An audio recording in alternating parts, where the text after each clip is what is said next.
Okay, so today we're going to do a quick mini lesson on what is called the quote sandwich. So it's not a mistake. Yes, there is a picture of a delicious looking turkey sandwich on your screen. It's there on purpose because we use the metaphor of the sandwich to talk about how we can insert quotes or paraphrases into our research writing. The metaphor of the sandwich simply means that we think about the sandwich as a framework for how to construct putting quotes or paraphrases into our paper. And I'll tell you what I mean.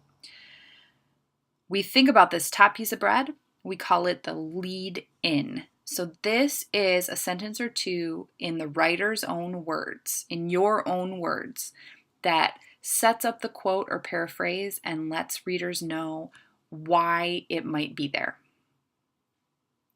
We think about this piece of lettuce as the signal verb or phrase. So this is a verb or a phrase that alerts the reader that, hey, coming up right now are words that the writer did not invent. Here is something that somebody else said. The tomato then is that thing, the quote or the paraphrase that the other writer, the source writer, said. The turkey here represents your in-text citation. So that would be in MLA style either the name of the source's author plus the page number, or just the page number if you've attributed the source's author in the sentence.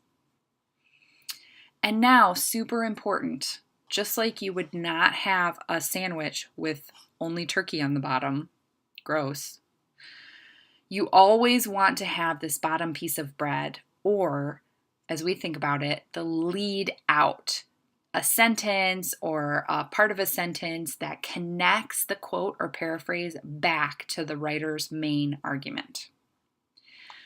So what I've done is I have pulled out a paragraph from one of my own papers, and I want to show you guys how I have gone about constructing a quote sandwich or a paraphrase sandwich in my work.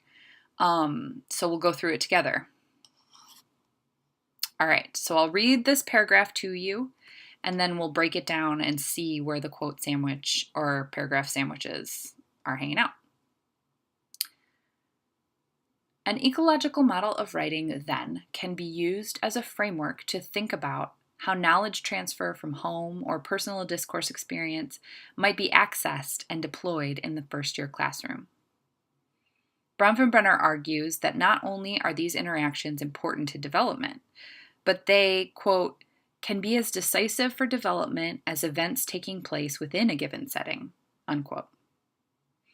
There is great developmental significance, therefore, in, quote, ecological transitions, shifts in role or setting which occur throughout the life course, unquote. One of which is most certainly the transition into college and the new role of the college student. Okay, so I know that there's a lot of jargon here. This paragraph is sort of setting up my argument in which I am saying that we need to use an ecological model of writing in our college classrooms. So let's check it out. Where's my first piece of bread? I would say right here.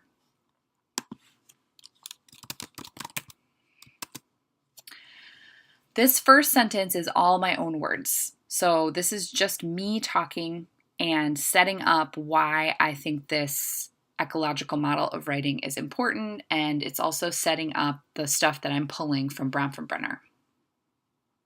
Speaking of, I insert Bronfenbrenner here, and just FYI, I am only referencing his last name here. And that's because in a previous paragraph, I introduced him with his full name. In academic writing, you never want to reference a source's author by their first name because you don't know them. Not like that anyway. It's respectful to either use the full name if it's the first time you're referencing a writer, or only the last name if you've already introduced them. So I'm bringing in Bronfenbrenner here. And here is my signal verb, argues. So I'm giving the reader a heads up that I am pulling somebody else's argument into this paragraph. Now, what does Bronfenbrenner argue? For that, I've used a combination of paraphrasing and quotation. So we have that not only are these interactions important to development, but they can, quote, be as decisive for development as events taking place within the given setting. So there's my paraphrase and my quote.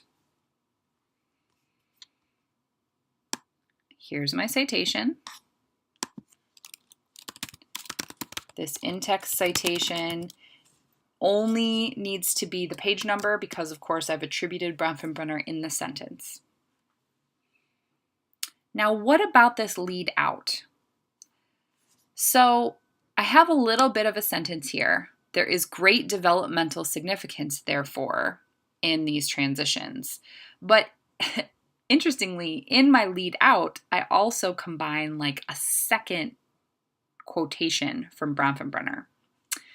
So I'm connecting the two quotations here. It's almost like a double-decker sandwich.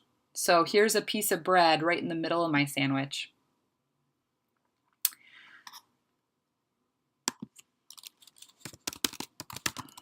Bread to transition, we'll call it. Then I have another secondary quote here to define ecological transitions.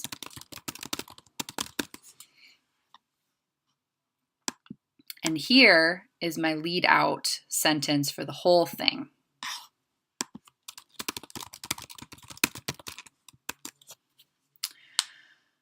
So there you have it, a double-decker quote sandwich to demonstrate how to integrate somebody else's ideas in with your own. You always want to make sure that you're not just plopping the ideas of other people in your paper, but that you are transitioning smoothly between your own ideas and the relevant ideas that you're getting from your sources.